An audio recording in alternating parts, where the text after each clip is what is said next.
দেশের কোথাও জনদুর্ভোগ, কোথাও আন্দোলন, কোথাও উন্নয়নের অগ্রগতি, আবার কোথাও সম্ভাবনার নতুন দিগন্ত। এই মুহূর্তে দেশ জুড়ে আলোচিত ও গুরুত্বপূর্ণ সব ইস্যুর সবশেষ তথ্য, ঘটনাস্থল থেকে সহকর্মীদের সরাসরি সংযোগ এবং তাৎক্ষণিক আপডেট নিয়ে আমাদের প্রতিদিনের আয়োজন স্টার নিউজ লাইভ। স্বাগত স্টার নিউজ লাইভে। পুরো খবরে আমি আছি আব্দুর রউফ। কয়েকদিনের বন্যার পর নেমে গেছে পানি, ভেসে উঠছে ক্ষয়ক্ষতির চিত্র। এ নিয়ে জানাতে খাগড়াছড়ি থেকে যুক্ত হচ্ছেন সহকর্মী আক্তার হোসেন। আমরা আক্তারের সাথে এখন যুক্ত হতে চাই। আক্তার, আপনি আমাকে নিশ্চয়ই শুনতে পাচ্ছেন। যে বিষয়টি আসলে বলছিলাম যে পানি কমে গিয়েছে, কিছুটা কমে গিয়েছে, ক্ষয়ক্ষতির চিত্র দেখা যাচ্ছে। আপনার কাছে একটু জানতে চাই, এই যে ক্ষয়ক্ষতি, এই ক্ষয়ক্ষতি সমাধানে কোনো উদ্যোগ নেওয়া হয়েছে কিনা এবং বিশেষ করে বিশুদ্ধ পানির যে সমস্যাগুলো আছে এই সমস্যাগুলো নিরূপণ করা হয়েছে কিনা?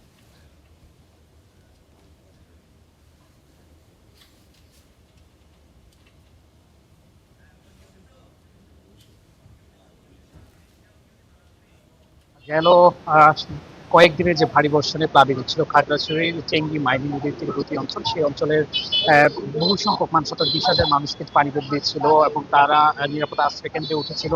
এবং প্লাবিত এলাকাগুলোতে যারা আশ্রয় কেন্দ্রে উঠেছিল তারা আবার সেই নিজ বাসস্থানে ফিরেছে, অর্থাৎ ফেরার পরে বিভিন্ন ধরনের তারা ভোগান্তিতে পড়েছে। বিশুদ্ধ পানি, সড়কে কাদা এবং বসতঘরে কাদা থাকার ফলে সেগুলো তারা সেই কাদা সরিয়ে কিন্তু তারা সেই বসতঘরে আবার ফিরেছে। অর্থাৎ খাগড়াছড়ির এই গেল কয়েকদিনের যে প্লাবিত এলাকাগুলো ছিল সেই এলাকায় কিন্তু ক্ষতির যে চিত্র আমরা সেটি দেখেছি। সবচেয়ে বেশি ক্ষতির মুখে পড়েছে অর্থাৎ মৎস্য কৃষিতে। মৎস্যতে প্রায় 2.5 কোটি টাকার ক্ষতি হয়েছে। পুকুরের মাছ এবং ঘেরের মাছ ছুটে গিয়ে, পাশাপাশি কৃষিতে 233 হেক্টর জমির কিন্তু ফসল সম্পূর্ণরূপে নষ্ট হয়েছে, আর 1031 হেক্টর ফসল ক্ষতির মুখে পড়েছে। পাশাপাশি গ্রামীণ সড়ক এবং সড়ক ও জনপথের যে একাধিক সড়ক ছিল সেই সড়কের ভাঙন দেখা দিয়েছে এবং সেগুলো নিয়ে আমরা কথা বলেছি সড়ক ও জনপথের সাথে। তারা যেমনটা বলেছেন, তাদের 11 কিলোমিটার সড়কের 11 কিলোমিটার সড়ক যে ক্ষতিগ্রস্ত হয়েছে তার ফলে তাদের কিন্তু প্রায় 5 কোটি টাকার লোকসানের মুখে তারা পড়েছে, অর্থাৎ সংস্কার করতে সেই টাকাটি লাগবে। পাশাপাশি আমরা এলজিইডির সাথে কথা বলেছি, নির্বাহী প্রকৌশলী যিনি ছিলেন মোহাম্মদ আনোয়ার রহমান, তার সাথে কথা বলেছি। তিনি আমাদেরকে যেমনটা জানিয়েছেন, তাদের 24টি গ্রামীণ সড়ক ক্ষতি হয়েছে,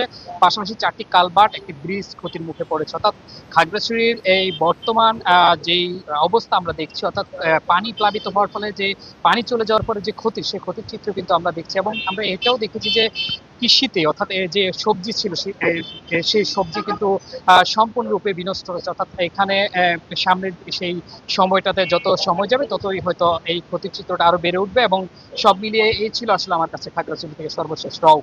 আক্তার, আমি আপনার কাছে আরেকটি বিষয় একটু জানতে চাই। আপনি বলছিলেন যে কৃষকদের অনেক ক্ষয়ক্ষতি হয়েছে, তাদের ফসলের ক্ষয়ক্ষতি হয়েছে। আপনার কাছে জানতে চাই যে কৃষি বিভাগ থেকে তাদেরকে আসলে কোনো প্রণোদনা দেওয়ার কোনো উদ্যোগ নেওয়া হয়েছে কিনা?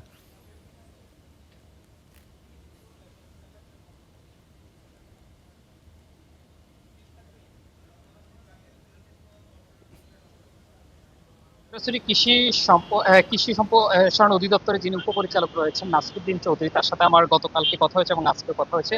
তিনি আমাদেরকে যেমনটা জানিয়েছে, অর্থাৎ এই যে 7,344 জন কৃষক যে ক্ষতির মুখে পড়েছে তারা একটা তালিকা তৈরি করছে এবং তালিকা তৈরি করে তারা যে সংশ্লিষ্ট দপ্তর রয়েছে সেখানে সেই দপ্তরে তাদের প্রতিবেদন পাঠাবে এবং সেই প্রতিবেদন অনুযায়ী সরকার থেকে যদি তাদের জন্য প্রণোদনার যে ব্যবস্থাটি সেটি যদি সম্পূর্ণ হয়, তাহলে যারা ক্ষতিগ্রস্ত কৃষক রয়েছে তাদেরকে কিন্তু সেই প্রণোদনার সেই সুযোগটি তারা কৃষকদের দূর করে পৌঁছে দেওয়ার সেই আশ্বাসটি দিয়েছেন এখানে যে উপপরিচালক রয়েছেন তিনি।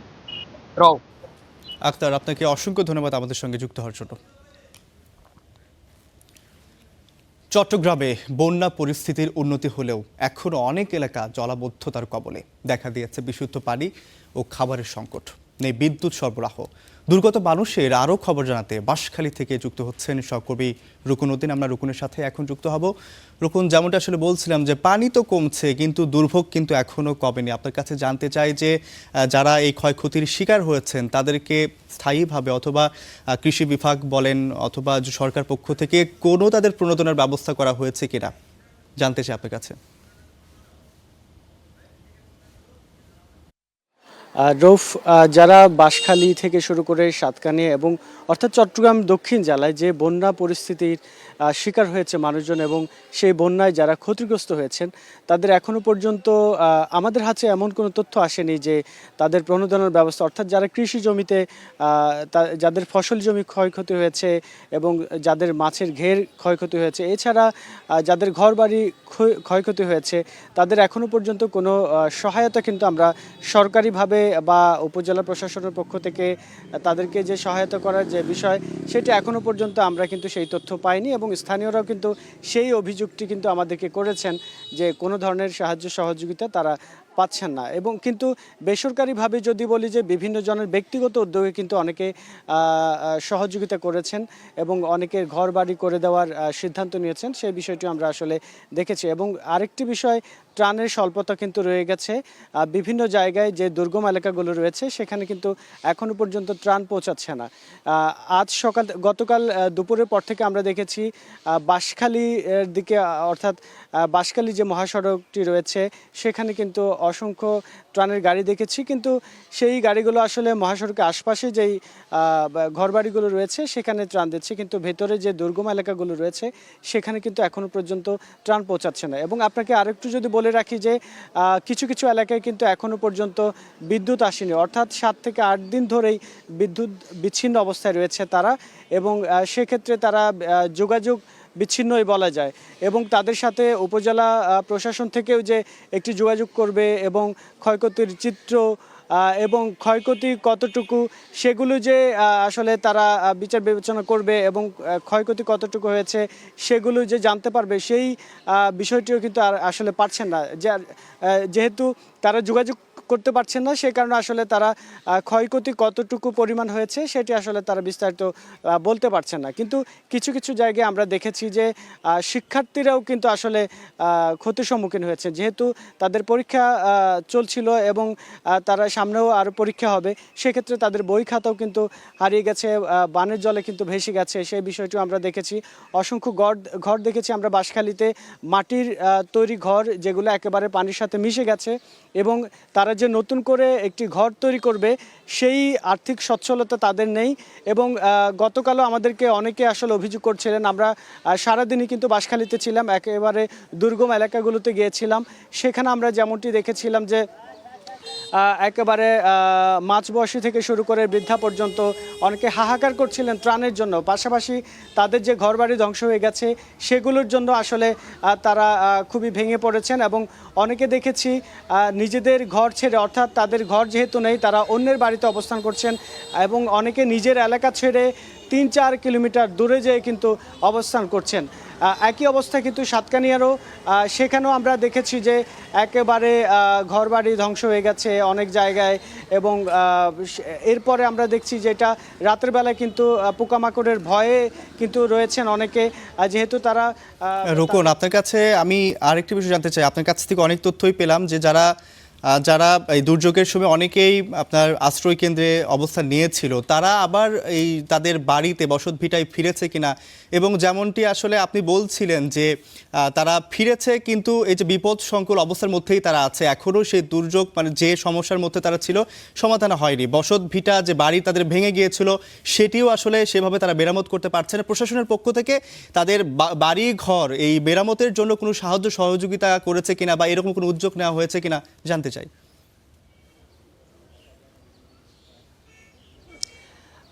রৌফ, আসলে যেই এলাকাগুলোতে মানে আশ্রয়কেন্দ্র রয়েছে সেখান থেকে পুরোপুরিভাবে এখনও পর্যন্ত তারা ঘরে ফিরে যায়নি, যেহেতু এখনও বিভিন্ন নিম্নাঞ্চলগুলোতে কিন্তু হাঁটু থেকে কোমর সমান পানি কিন্তু এখনও রয়ে গেছে। এবং আরেকটি বিষয়, আপনি যেমনটি বলছিলেন যে সরকারি সহায়তা, অর্থাৎ সরকারিভাবে যে সহায়তাগুলো করা হচ্ছে সেগুলো আসলে প্রয়োজনের তুলনায় অপ্রতুল, যার কারণে সবাই যে সমানভাবে সেই সহায়তা পাচ্ছে সেরকম কিন্তু আমরা দেখিনি। আরেকটি বিষয় আপনাকে যোগ করতে চাই যে বিভিন্ন এলাকায় যেহেতু স্বাস্থ্য বিভাগ থেকে বলা হয়েছে বিভিন্ন ওষুধপত্র বিতরণ করা হচ্ছে, মেডিকেল টিম গঠন করা হয়েছে, আমরা এমনও কিছু এলাকা দেখেছি যেখানে আজ পর্যন্ত কোনো ত্রাণ পৌঁছায়নি এবং কোনো ধরনের মেডিকেল সহায়তা কিন্তু পৌঁছায়নি। সেখানকার স্থানীয় যারা আছেন তারা কিন্তু আমাদেরকে অভিযোগ করেছিলেন যে উপজেলা প্রশাসন থেকে কোনো খোঁজ খবর নেওয়া হয়নি এবং সেখানে কিন্তু ডায়রিয়া, চর্মরোগ, বিভিন্ন রোগের কিন্তু লক্ষণ দেখা দিচ্ছে, সেই বিষয়টিও কিন্তু আমাদেরকে বলেছেন। রৌফ, রুকন, আপনাকে অসংখ্য ধন্যবাদ আমাদের সঙ্গে যুক্ত হয়ে গুরুত্বপূর্ণ তথ্য দেওয়ার জন্য।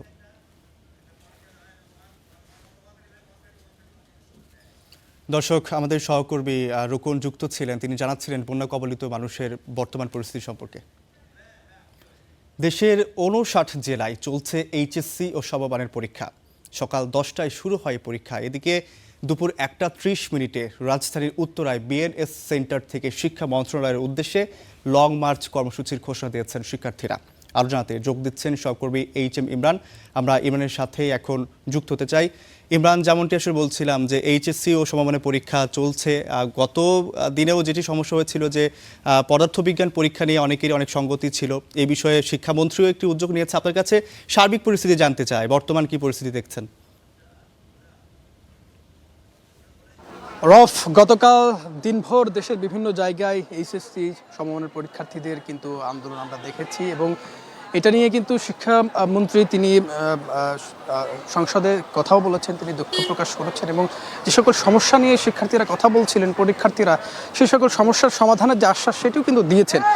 তারপরেও আমরা দেখি যে সংসদ ভবনের সামনে গতকাল সন্ধ্যায় শিক্ষার্থীরা তারা আন্দোলন করতে যায় এবং সেখানে পুলিশ তাদেরকে ছত্রভঙ্গ করেন। এরপরে তারা ছত্রভঙ্গ হয়ে পরে আবারও তারা সংসদ ভবনের সামনে জড়ো হন এবং সেখানে তারা নতুন কর্মসূচি ঘোষণা করেন। আজকে যদি বুধবার যদি পরীক্ষা স্থগিত না করা হয় তাহলে লং মার্চ টু শিক্ষা মন্ত্রণালয় এমন একটি কর্মসূচি তারা ঘোষণা করে। তবে আজকে সেই পরিস্থিতি আমরা একেবারে দেখছি না। আমি উত্তরা যে উত্তরা মডেল কলেজ আছে সেই কলেজের সামনে আমি রয়েছি এবং এখানেই খুব সুশৃঙ্খলভাবে শিক্ষার্থীরা পরীক্ষা দিচ্ছেন এবং যারা অভিভাবক রয়েছেন তারাও কিন্তু অপেক্ষায় রয়েছে কখন পরীক্ষা শেষ হবে। যেহেতু 10টায় পরীক্ষা 1 ঘন্টা হয়ে গেছে, অতিবাহিত হয়েছে, 1টা নাগাদ সেটি শেষ হবে এবং এই উত্তরার কথা যদি বলি, গতকাল কিন্তু যে উত্তরার বিএনএস সেন্টার রয়েছে সেখানে শিক্ষার্থীরা দিনভর অবরোধ করে রাখে এবং যার ফলশ্রুতিতে পুরো এয়ারপোর্ট, বিমানবন্দর সহ যে সকল আশপাশের এলাকা রয়েছে সে সকল এলাকায় কিন্তু যান চলাচল বন্ধ থাকে। তবে আজকে সেই পরিস্থিতি একেবারেই নেই, যদিও পরিস্থিতি একেবারে শান্ত, শিক্ষার্থীরা পরীক্ষা দিচ্ছে। তবে ধারণা করা হচ্ছে যে হয়তোবা পরীক্ষা শেষে তারা আন্দোলনে নামতে পারে, এমন কথাও আমরা অভিভাবকদের সঙ্গে কথা বলেছি। তারা জানিয়েছেন যে তাদের মনোভাব এমন। তবে এখন পর্যন্ত এই উত্তরা এলাকায় যদি কথা বলি তাহলে এখন পর্যন্ত শিক্ষার্থীদের কোনো কর্মসূচি, আন্দোলন বা রাস্তায় নামার দৃশ্যপট আমরা দেখি নাই। বিভিন্ন জায়গায় আমি ঘুরেছি।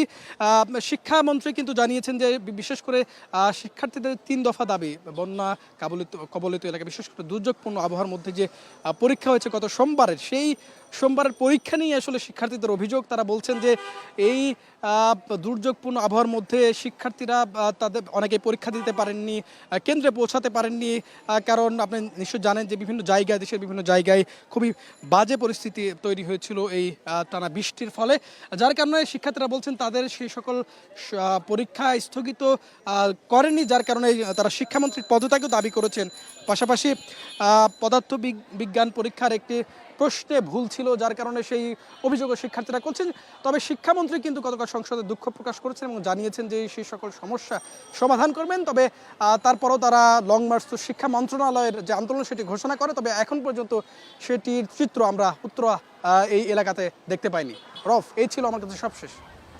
ইমরান, আপনাকে অসংখ্য ধন্যবাদ আমাদের সঙ্গে যুক্ত হওয়ার জন্য। রাজধানীর আগারগাঁওয়ের বাংলাদেশ চীন মৈত্রী সম্মেলন কেন্দ্র আয়োজিত প্রাথমিক শিক্ষা পদক 2026 প্রদান অনুষ্ঠানে যোগ দিয়েছেন প্রধানমন্ত্রী তারেক রহমান। ঘুরে দেখছেন বিভিন্ন স্টল, আমরা সরাসরি সেখানে চলে যাচ্ছি।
আমরা মেহেরপুর জেলা থেকে এসেছি।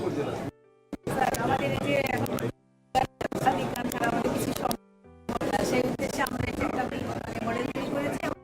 আছে আমাদের সেই ক্লাসরুমের আঙ্গিকে মডেলটা তৈরি করেছি। ইনশাআল্লাহ।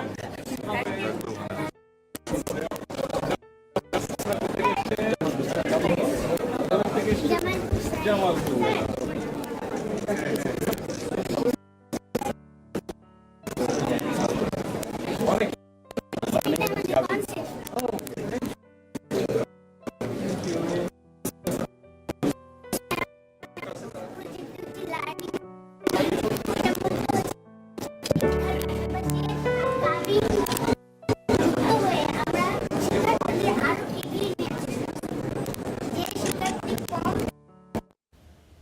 দর্শক, চিন্মৈত্রী সম্মেলন কেন্দ্রে শিক্ষা পদক 2026 অনুষ্ঠানে যোগ দিয়ে প্রধানমন্ত্রী তারেক রহমান ছোট ছোট স্টলগুলো ঘুরে দেখছিলেন। আমরা সেখানেই যুক্ত ছিলাম। ভোলার শহর রক্ষা বাঁধের ইলিশে পয়েন্টে ভাঙন দেখা দিয়েছে, এতে আতঙ্কিত নদী পাড়ের বাসিন্দারা। এই মুহূর্তে সেখানে আছেন সহকর্মী আদিল হোসেন তপু। আমরা সরাসরি তার কাছেই চলে যাচ্ছি। তপু, আপনার কাছে একটু জানতে চাই যে ভোলার যে সমস্যাটি হয়েছে সেই বিষয়ে একটু জানতে চাই আপনার কাছে। এখন পর্যন্ত আপনার কাছে কি তথ্য আছে স্থানীয়রা এবং কি বলছে জানতে চাই।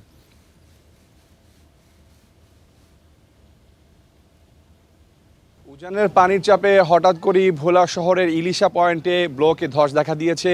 এই নিয়ে নদী পাড়ের মানুষ আতঙ্কের মধ্যে আছে। আমি আছি এই মুহূর্তে ভোলার ইলিশার যে লঞ্চঘাট, সেই লঞ্চঘাটে গতকাল রাতের দিকে কিন্তু মূলত এইখানের যে ব্লকগুলো ছিল শহর রক্ষা বাদে, সেই ব্লকগুলো কিন্তু ধস নেমেছে। এই ইলিশা ঘাটের প্রায় 30 মিটারের মতো কিন্তু এই ব্লকগুলো ধস নামার কারণে এইখানকার যারা ব্যবসা বাণিজ্য করেন নদীর পাড়ে কিংবা এই ঘাট দিয়ে যারা ঢাকা যাতায়াত করেন তারা একরকম আতঙ্কের মধ্যে রয়েছেন। যদিও পানি উন্নয়ন বোর্ড এই বিষয়টি বলছে স্বাভাবিক প্রক্রিয়া, ব্লক ধসের যে বিষয়টি, তবে স্থানীয়রা এটি নিয়ে শঙ্কা এবং আতঙ্কের মধ্যে রয়েছেন। তারা বলছেন যে এই ব্লক হচ্ছেন তাদের রক্ষা কবচ। যদি এই ব্লক ধস নামে তাহলে এইখান থেকে মূলত শহর রক্ষার যে বেড়িবাঁধ সেটি মাত্র 50 মিটার দূরে, তাহলে মূল শহর রক্ষা বাঁধও কিন্তু ভাঙনের সম্মুখীন হতে পারে। ফলে এটি যদি ভেঙে যায় তাহলে কিন্তু মূল শহরে কিন্তু পানি প্রবেশ করে, ফলে এইখানকার যে স্কুল কলেজ মাদ্রাসা ইউনিয়ন কয়েক লক্ষ মানুষ বসবাস করে, ব্যবসা বাণিজ্য সবাই ক্ষতিগ্রস্ত হবে। তো সেই ক্ষেত্রে এইসব ব্লক ধস ঠেকানোর জন্য ইতিমধ্যেই স্থানীয়রা দাবি জানাচ্ছেন যেন পানি এখানে যথাযথ ব্যবস্থা নেয়। অন্যদিকে এটি একটি গুরুত্বপূর্ণ পয়েন্ট। এই দিক দিয়ে মূলত ইলিশার এই লঞ্চ ঘাট দিয়ে কিন্তু মানুষ লক্ষ্মীপুর এবং ভোলার থেকে ঢাকার উদ্দেশ্যে যাতায়াত করে থাকেন, তবে তারাও কিন্তু একরকম এই ঘাটটি আর ব্যবহার করতে পারবে না। ইতিমধ্যে কিন্তু এখানকার যারা বিআরডব্লিউটি এটি নিয়ে চিন্তা করছেন যে ঘাট এখান থেকে সরিয়ে নেওয়ার জন্য, কেন যেইভাবে ব্লক ধস নেমেছে সেখানে আসলে এই ঘাটটি আসলে সম্পূর্ণ মানে এখানে তাদের যাত্রী উঠানামা করা একরকম রিস্ক বা এখানকার ঝুঁকি বেড়েই যাচ্ছে। তো সেই ঝুঁকি নিরসন তারাও চিন্তা ভাবনা করছেন। অন্যদিকে আমরা এখন পর্যন্ত পানি উন্নয়ন বোর্ডের কোনো টিমকে আমরা দেখতে পাইনি এই পয়েন্টটিতে যে এটি নিয়ে তারা কোনো ধরনের কার্যক্রম, তবে স্থানীয় ব্যবসায়ীরাই তারা শঙ্কার মধ্যে আছেন। ইতিমধ্যে কয়েকটি ব্যবসা প্রতিষ্ঠান যেগুলো একদম ব্লক পাড়ে যেগুলো অবস্থিত সেগুলো কিন্তু বন্ধ করে দিয়েছে। আমরা দেখতে পাচ্ছি যে ব্লকের নিচে যেই জিও ব্যাগগুলো সেগুলো অলরেডি ফাটল ধরেছে, যে বালু ছিল সেগুলো কিন্তু বের হয়ে আসছে। নিচে যে মাটিটা সেই মাটি পর্যন্ত দেখা যাচ্ছে। সব মিলিয়ে এইটি কিন্তু একটা শঙ্কা এবং আতঙ্কের বিষয় ভোলাবাসীর জন্য। অন্যদিকে ভোলার শিবপুর পয়েন্টে কিন্তু একই রকম ভাঙন দেখা দিয়েছে এবং ইলিশা এবং শিবপুর এই পয়েন্টগুলো যদি দ্রুত ব্যবস্থা না নেওয়া হয় পানি উন্নয়ন বোর্ডের পক্ষ থেকে, তাহলে হয়তোবা এটি ভোলা রক্ষার জন্য বা ভোলাবাসীর জন্য কিন্তু শঙ্কা এবং আতঙ্কের বিষয়। তাই স্থানীয়রা বলছেন যে দ্রুত গতিতে এখানকার সৃষ্টিমূলক ধস এবং ভাঙন ঠেকানোর জন্য পানি উন্নয়ন বোর্ড ব্যবস্থা নেন, তাহলে হয়তো বা ইয়ে হবে। গত বছরও কিন্তু এই পয়েন্টে ভাঙন দেখা দিয়েছে, তবে বর্ষা আসলেই কিন্তু ভোলার এই ইলিশা পয়েন্ট, রাজাপুর পয়েন্ট একের পর এক ভাঙন দেখা দিচ্ছে, তবে কার্যকরী কোনো পদক্ষেপ এখন পর্যন্ত ভোলাবাসী দেখছে না। তাই তারা দাবি জানাচ্ছেন যেন অচিরেই এই পয়েন্টগুলো ভাঙন ঠেকানোর জন্য পানি উন্নয়ন বোর্ড এবং সরকারের পক্ষ থেকে স্থানীয় সংসদ তারা ব্যবস্থা নেবেন এবং এখানকার মানুষ নিরাপদে শান্তিতে এই অঞ্চলে বসবাস করতে পারবে, এটাই তাদের প্রত্যাশা। রফ, ভোলার ইলিশা ঘাট থেকে এই ছিল আমার কাছে সর্বশেষ খবর। তপু, আপনাকে অসংখ্য ধন্যবাদ আমাদের সঙ্গে যুক্ত হওয়ার জন্য। দর্শক, ভোলা থেকে যুক্ত ছিলেন সহকর্মী তপু, জানাচ্ছিলেন ভোলার ইলিশা ঘাটের বর্তমান পরিস্থিতি সম্পর্কে। কয়েকদিনের বিরতির পর ফের বর্ষণের কবলে হাওড় অঞ্চল। আছে ভারী বর্ষণ ও উজানের ঢলের পূর্বাভাস। বৃষ্টি ও প্লাবনের খবর জানাতে সুনামগঞ্জ থেকে যুক্ত হচ্ছেন সহকর্মী আমির মাহবুব। আমরা আমিরের সাথে এখন যুক্ত হব। আমির, একদিকে যেমন আসলে বৃষ্টির পানি কমে যাওয়ার সম্ভাবনা, ঠিক অন্যদিকে আবার পানি বাড়ার সম্ভাবনা। সুনামগঞ্জের কথাই বলছিলাম, আপনার কাছে সুনামগঞ্জের খবর জানতে চাই। শঙ্কা আছে ভারী বর্ষণের এবং বন্যারও শঙ্কা আছে। আপনার কাছে জানতে চাই যে এই বন্যা পূর্ববর্তী সময়কার কোনো প্রস্তুতি নেওয়া হয়েছে কিনা?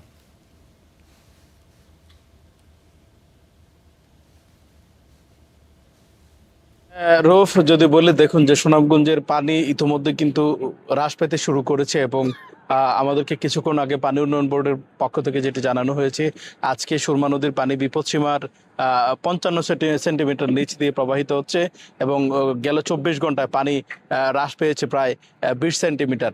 একই সাথে যেখানে হচ্ছে বিপদসীমার 15 সেন্টিমিটার উপর দিয়ে পানি প্রবাহিত হচ্ছিল, সেখানে বিপদসীমার 2 সেন্টিমিটার নিচ দিয়ে পানি এখন প্রবাহিত হচ্ছে।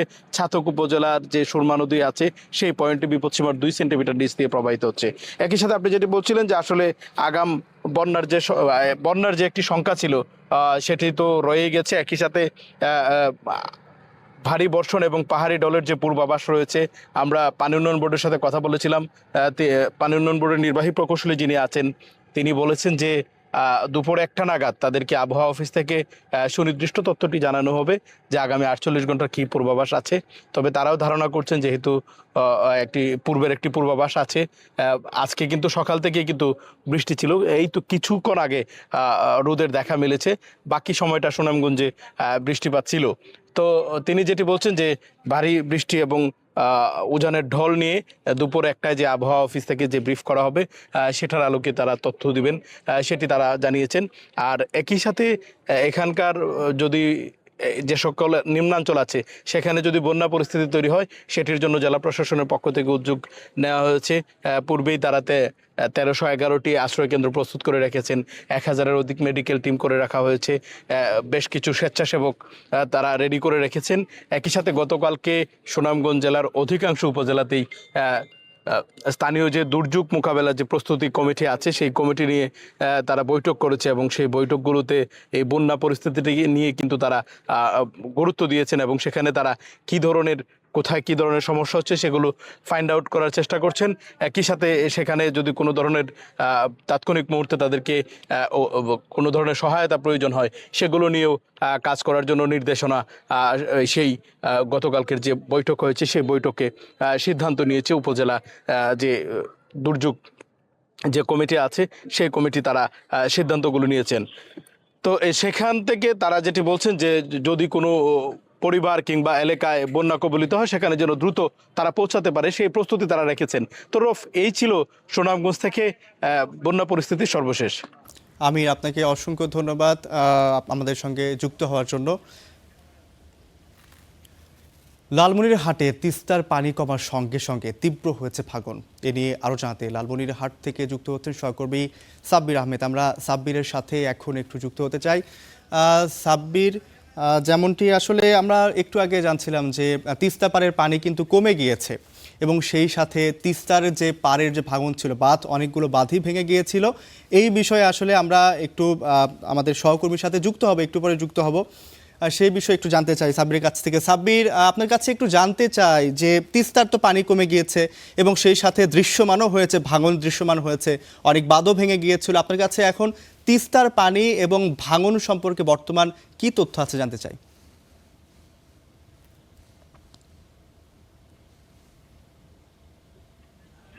রউফ, আসলে গত দুদিন আগে তিস্তায় যে ভয়াবহ বন্যার আশঙ্কা করা হচ্ছিল সেটি আসলে হয়নি সেভাবে। তিস্তার পানি বিপদসীমার 10 সেন্টিমিটার উপর দিয়ে দীর্ঘ সময় প্রবাহিত হয় এবং গতকাল থেকে কিন্তু তিস্তার পানি কমতে শুরু করে। আজ সকাল 9টায় যে পানি উন্নয়ন বোর্ডের তথ্য রয়েছে সেই তথ্য মতে তিস্তার পানি সকালে প্রায় 17 সেন্টিমিটার নিচ দিয়ে কিন্তু প্রবাহিত হচ্ছে। পানি উন্নয়ন বোর্ডের তথ্য মতে এই 17 সেন্টিমিটার নিচ দিয়ে প্রবাহিত হলেও তিস্তার যে বেশ কিছু নিম্ন অঞ্চল রয়েছে সেই নিম্ন অঞ্চলগুলো থেকেও কিন্তু ধীরে ধীরে পানি নামতে শুরু করেছে। এর ফলে লালমনিরহাটের যে ভাঙ্গন প্রবণ এলাকা হিসেবে পরিচিত লালমনিরহাটের বৈরাতি এবং আদিতমারি উপজেলার আদিতমারি উপজেলার বেশ কয়েকটি জায়গায় কিন্তু ভাঙ্গনের প্রবণতা দেখা দিয়েছে।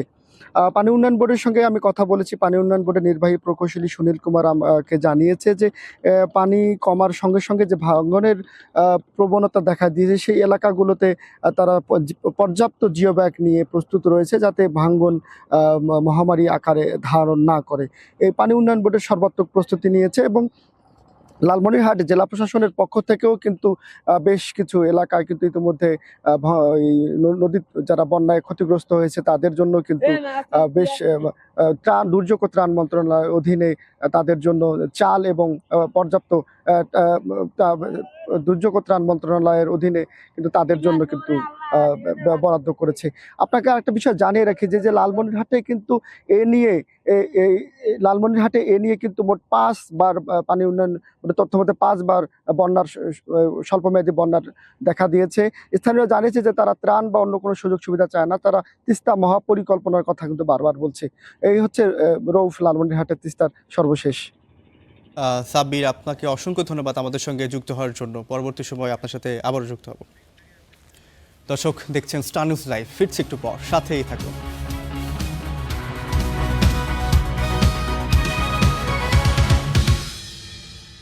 দর্শক, আবারও স্বাগত স্টার নিউজ লাইভে। বঙ্গোপসাগরে সৃষ্ট লঘু চাপের প্রভাবে উপকূলীয় এলাকার বৃষ্টি ও ঝোড়ো হাওয়ার পূর্বাভাস দিয়েছে আবহাওয়া অধিদপ্তর। জারি করা হয়েছে সতর্ক সংকেত। বৈরী আবহাওয়ার খবর জানাতে বরগুনা থেকে যুক্ত হচ্ছেন সহকর্মী নুরুল আহাদ অনেক। আমরা অনেকের সাথে এখন একটু যুক্ত হব। অনেক, যেমনটা আসলে বলছিলাম যে সেখানে সতর্কতা সংকেত দেওয়া হয়েছে। আপনার কাছে জানতে চাই কত নম্বর সতর্ক সংকেত দেওয়া হচ্ছে, জানতে চাই।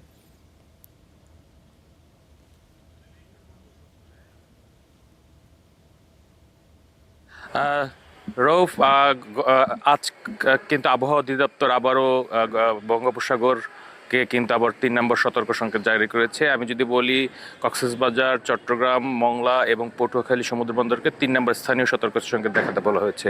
আপনি জানবেন যে গত 1 সপ্তাহ আগে কিন্তু সমুদ্রে থেকে আবার একটি লঘুচাপ সৃষ্টি হয়েছিল এবং তখন সমুদ্র কিন্তু উত্তাল ছিল এবং সমুদ্রের উপকূলীয় যত জেলেরা ছিল তারা কিন্তু ফিরে এসেছিলেন। এর মধ্যে একটি দুর্ঘটনাও ঘটেছিল। বরগুনা সহ উপকূলীয় জেলা পটুয়াখালীতে কিন্তু কয়েকটি ট্রলার সমুদ্রে কিন্তু নিমজ্জিত হয়েছিল। এর প্রেক্ষিতে আজ রাতে কিন্তু আবহাওয়া অধিদপ্তর আবারও 3 নম্বর সতর্কতা সংকেত জারি করেছে এবং আমরা এখন পর্যন্ত যতদূর জেনেছি যারা সমুদ্রগামী যারা জেলে রয়েছেন তারা কিন্তু এখন পর্যন্ত তীরে ফিরতে পারেননি। এখানে একটি বিষয় বলে রাখি, যারা সমুদ্রে যান এদের কিন্তু আসলে আধুনিক কোনো যোগাযোগ ব্যবস্থা না থাকা এবং গভীর সমুদ্রে কিন্তু মোবাইল নেটওয়ার্ক না থাকাও কিন্তু একটা বড় প্রতিবন্ধকতা সৃষ্টি হয়, যার ফলে কিন্তু যারা সমুদ্রে যান তারা যখন আবহাওয়া অধিদপ্তর থেকে কোনো ঘোষণা দেওয়া হয় তখন কিন্তু তারা সেটি জানতে পারেন না এবং তারা আসলে নির্ভর করেন সমুদ্রের যে অবস্থা সেই অবস্থার উপরে। আমরা কথা বলেছি যে ট্রলার মালিক সমিতির সাথে, তারা তাদের ট্রলারের সাথে যোগাযোগ করার চেষ্টা করেছেন এবং খুব শীঘ্রই তারা সব ট্রলারগুলো ফিরিয়ে আনার চেষ্টা করবেন। এই ছিল বরগুনা থেকে আমার কাছে সবশেষ। রৌফ, অনেক, আপনাকে অসংখ্য ধন্যবাদ আমাদের সঙ্গে যুক্ত হওয়ার জন্য। বাগেরহাটে হঠাৎ বেড়েছে ডেঙ্গু আক্রান্তের সংখ্যা। এতে চাপ বেড়েছে হাসপাতালে। ডেঙ্গুর প্রাদুর্ভাবের আরও খবর জানাতে সদর হাসপাতাল থেকে যুক্ত হচ্ছেন সহকর্মী এস সোহান। আমরা এস সোহানের সাথে এখন যুক্ত হব। সোহান, ডেঙ্গুর প্রকোপ বেড়েছে, আপনার কাছে একটু জানতে চাই যে এই ডেঙ্গুর প্রকোপ সামাল দিতে কোনো ব্যবস্থা নেওয়া হয়েছে কিনা? আসলে বেশ কিছুদিন ধরেই বাগেরহাটে কিন্তু ডেঙ্গু রোগীর সংখ্যা বৃদ্ধি পাচ্ছে এবং এই ডেঙ্গু রোগীর সংখ্যা বৃদ্ধি পাওয়ার কারণে হাসপাতাল কর্তৃপক্ষ কিন্তু এক ধরনের চাপে রয়েছে। আমি এই মুহূর্তে যে হাসপাতালটিতে রয়েছি এটি বাগেরহাটের প্রধান চিকিৎসা কেন্দ্র, বাগেরহাট 250 শয্যা জেলা হাসপাতাল। এই হাসপাতালে ডেঙ্গু ওয়ার্ডে এই মুহূর্তে 31 জন রোগী রয়েছে। ডেঙ্গু যে ওয়ার্ডটি রয়েছে এই ওয়ার্ডের পাশে যে করিডোর, সেই করিডোরেও কিন্তু রোগী রাখতে হয়েছে, কারণ রোগীর চাপ অনেক বেশি। আর বিগত 24 ঘন্টায় এই হাসপাতালে 9 জন রোগী ভর্তি হয়েছে। এই রোগী যাতে বৃদ্ধি না পায় সেজন্য হাসপাতাল কর্তৃপক্ষ সচেতনতামূলক কার্যক্রম চালাচ্ছে। এরপরেও কিন্তু ডেঙ্গু রোগী প্রতিনিয়ত বৃদ্ধি পাচ্ছে। আমি যদি একটু বড় পরিসরে আপনাকে বলি, জেলায় আজকে কিন্তু বিভিন্ন সরকারি হাসপাতালে 71 জন রোগী ভর্তি রয়েছে। অন্যদিকে বিগত 6 মাস অর্থাৎ চলতি বছরে বাগেরহাটে 424 জন ডেঙ্গু রোগী শনাক্ত হয়েছে। এই যে ডেঙ্গু বৃদ্ধি পাওয়ার কারণ হিসেবে হাসপাতাল কর্তৃপক্ষ এবং সচেতন মহল দাবি করছে নিয়মিত মশক নিধন কার্যক্রম না থাকা, রোগীদের মধ্যে অসচেতনতা এবং এই যে ভারী বর্ষণের ফলে পানি জমে থাকার কারণে কিন্তু এই ডেঙ্গু রোগী বৃদ্ধি পাচ্ছে। এবং যাতে ডেঙ্গু রোগী বৃদ্ধি না পায় সেজন্য জেলা স্বাস্থ্য বিভাগ, জেলা প্রশাসন, বিভিন্ন হাসপাতালের যারা কর্তা ব্যক্তি রয়েছেন তারা কিন্তু নিয়মিত সচেতনতামূলক কার্যক্রম চালাচ্ছে। তবে সচেতনতামূলক কার্যক্রম যেভাবে জোরে সোরে চলছে, মশক নিধন কার্যক্রম কিন্তু বাগেরহাটে সেই ভাবে চলছে না বলে আমাদেরকে স্থানীয় বাসিন্দারা জানিয়েছেন। সবকিছু মিলে বাগেরহাটে কিন্তু ডেঙ্গুর অবস্থা ভয়াবহ বলে ধারণা করা হচ্ছে। বাগেরহাট থেকে এই ছিল আমার কাছে ডেঙ্গু পরিস্থিতির সর্বশেষ খবর। সোহান, আপনাকে অসংখ্য ধন্যবাদ। দর্শক, এবার বাজার পরিস্থিতি জানবো। বাজার পরিস্থিতি জানাতে কারণ বাজার থেকে যুক্ত হচ্ছেন আমাদের সহকর্মী আফরোজা লামিয়া। আমরা লামিয়ার সাথে এখন যুক্ত হব। লামিয়া, আপনার কাছে একটু বাজার পরিস্থিতি জানতে চাই। নিত্যপণ্যের বাজারে দাম কেমন দেখছেন, ক্রেতা বিক্রেতারা কি বলছে? ধন্যবাদ আপনাকে। আমি রৌফ আপনাকে ধন্যবাদ জানিয়ে শুরু করতে চাই। বিগত কয়েকদিন ধরেই কিন্তু নিত্যপণ্যের বাজার নিয়ে আমরা আপনাদেরকে খবর জানাচ্ছিলাম এবং টানা বৃষ্টির কারণে যে আমাদের নিত্যপণ্যের বাজারে দামের একটা প্রভাব পড়েছে সেটাও কিন্তু আমরা আপনাদেরকে বলছিলাম যে কয়েকদিন ধরে আমরা দেখছিলাম বৃষ্টির কারণে ঢাকার বাইরে থেকে যেসব জেলা থেকে শাকসবজি আসে সেইখানে পর্যাপ্ত পরিমাণে সরবরাহ হচ্ছিল না এবং প্রতিটা সবজি কেজিতে 10 থেকে 20 টাকা হারে বেড়েছে। এখন আমি কারওয়ান বাজারের চালের বাজারের সামনে আছি। একটু চালের দামও গত মাসের তুলনায় কিন্তু কিছুটা প্রতিটা সব চালের জাতি কেজিতে 5 থেকে 8 টাকা হারে বেড়েছে। এইখানে যেই ধরনের কারণগুলো আসলে সবাই বলছেন, তারা বলছেন যে মিল মালিকরা হচ্ছে অনেক সময় চাল মজুত করে রাখে, পাশাপাশি হচ্ছে চালের সরবরাহ সংকট নিয়েও তারা বলছেন, বিক্রেতারা এমনটাই দাবি করছেন যে তাদের কাছে পর্যাপ্ত পরিমাণে সরবরাহ হচ্ছে না। এছাড়াও কিন্তু ক্রেতারা বলছেন যে গত মাসে যেই চাল তারা হচ্ছে 50 টাকা দিয়ে কিনেছে, 50 টাকা কেজি কিনেছে, সেই চাল কিন্তু এই মাসে 55 টাকা কেজি বিক্রি হচ্ছে। যেমন বলা যায় আটাশ চালের দাম কিন্তু গত মাসে 50 ছিল আর এই মাসে সেটা 55 থেকে 60। মিনিকেট চাল 65 টাকা ছিল গত মাসে, তা এখন এই মাসে 70-75 টাকা। দাম বেড়েছে নাজির শেল চালেরও। নাজির শেল চাল বিক্রি হচ্ছে 70 টাকা 75 টাকা ছাড়িয়ে 80, 85, 90 এরকম দামে বিক্রি হচ্ছে কেজিতে। আর এছাড়াও যেই চালের দাম সবচেয়ে বেশি বেড়েছে সেটা হচ্ছে পোলাওর চাল। যদিও আমরা কিন্তু পোলাওর চাল রেগুলার বেসিসে খাওয়া হয় না, কিন্তু সাপ্তাহিক ছুটির দিনে আমরা সবাই চাই একটু পোলাওর চাল এবং অন্যান্য ভালো মন্দ আমাদের মেনুতে রাখার জন্য। সেই হিসেবে পোলাওর চালটা কিন্তু মধ্যবিত্তের লাগামের বাইরে চলে গিয়েছে। কেজি প্রতি বিক্রি হচ্ছে 180 থেকে 200 টাকা পর্যন্ত। রৌফ, এই ছিল বাজার পরিস্থিতি। লামিয়া, আপনাকে অসংখ্য ধন্যবাদ আমাদের সঙ্গে যুক্ত হওয়ার জন্য। খুলনা ওয়াসার নতুন চেয়ারম্যান হিসেবে নিয়োগ পেয়েছেন মোহাম্মদ মনিরুজ্জামান মনি। আজ বুঝে নেবেন দায়িত্ব। এ নিয়ে জানাতে যুক্ত হচ্ছেন সহকর্মী রফিউল ইসলাম টুটুল। আমরা টুটুলের সাথে এখন যুক্ত হব। টুটুল, আপনার কাছে একটু জানতে চাই, নবনিযুক্ত চেয়ারম্যান ঠিক কখন দায়িত্ব গ্রহণ করবেন এবং সেই সাথে আরেকটি বিষয় জানতে চাই, ঠিক তাকে কত বছরের জন্য নিয়োগ দেওয়া হলো?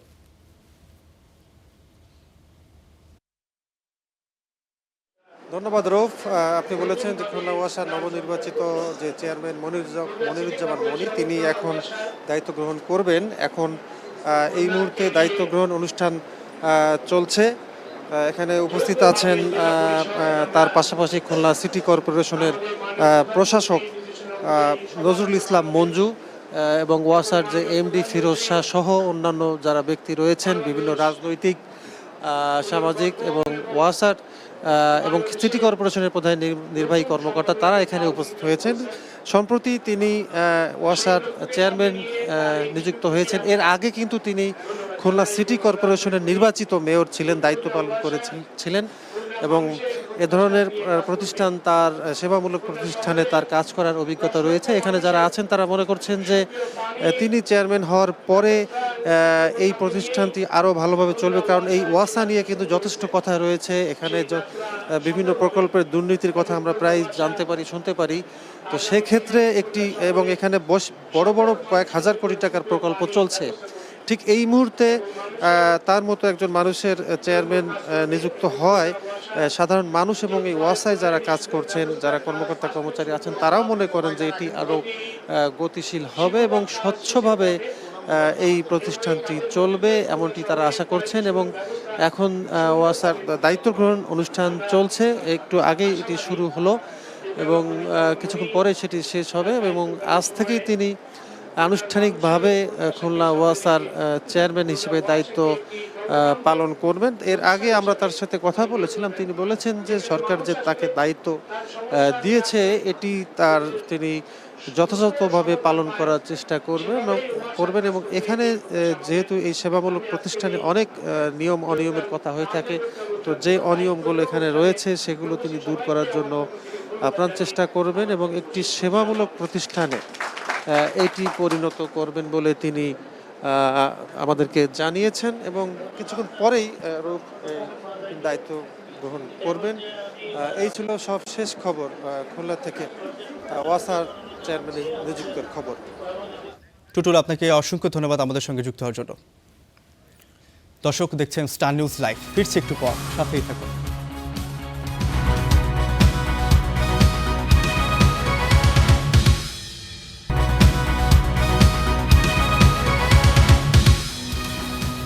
দর্শক আরো একবার স্বাগত স্টার নিউজ লাইভে। রাজধানীর বংশালের সেলুনে এসি বিস্ফোরণে 10 জন দগ্ধ হয়েছেন। রাত 1টার দিকে আলু বাজারের আরবান সেলুনে এই ঘটনা ঘটে। পরে তাদের জাতীয় বার্ন ইনস্টিটিউটে ভর্তি করা হয়।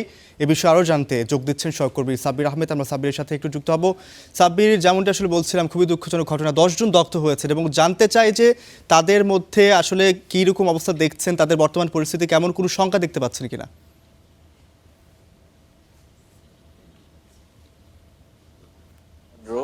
আপনি জানেন যে পুরান ঢাকার আলুবাজার এলাকায় গতকাল রাত 1টা নাগাদ একটি ভয়াবহ বিস্ফোরণের ঘটনা ঘটে এবং এই বিস্ফোরণের পর 10 জন অগ্নিদগ্ধ হন এবং দগ্ধ হওয়ার পর পরবর্তীতে তাদেরকে জাতীয় যে বার্ন ইনস্টিটিউট রয়েছে সেখানে ভর্তি করা হয়েছে।